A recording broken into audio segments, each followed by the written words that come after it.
This disused church in a small village outside of Fordingbridge looks set to get a new lease of life.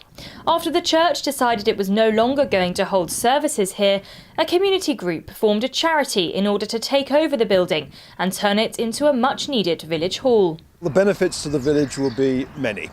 First of all, we'll have a jolly good project that the village can get stuck into and create something itself.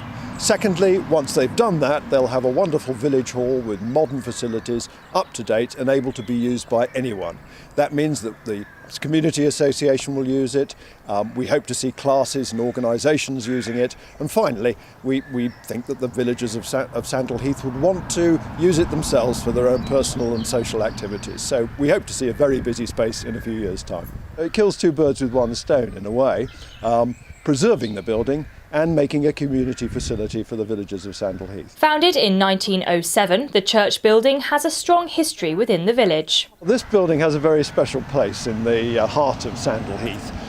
It was built over 100 years ago, and Sandleheath used to be famous for its brick-making industry. There were brick kilns around, including just up the road there, and these kilns probably made the bricks that this building's made out of. So it was made by Sandleheath people out of Sandleheath bricks. So it's very much part and parcel of our village and its structure.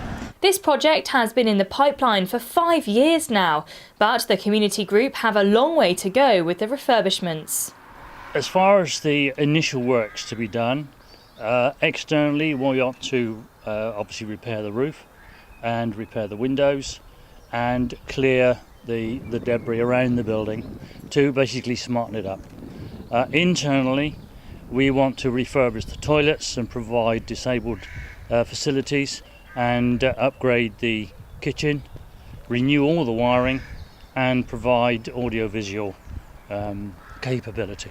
Because the building has been stood empty for some time now, obviously there's been no repairs or maintenance carried out on the building, and therefore we need to make it fit for purpose. Hopefully in years to come, because we'll have a 25-year lease, we would perhaps be able to do additional works to the building to make it even more usable for the village and also others who wish to hire it.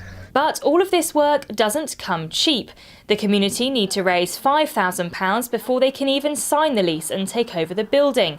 And the expenses don't stop there. Initially we need to raise, we think, £5,000. That will get us off the ground, enable us to sign the lease with the church, which is generously giving it to us on a small £1 a year lease.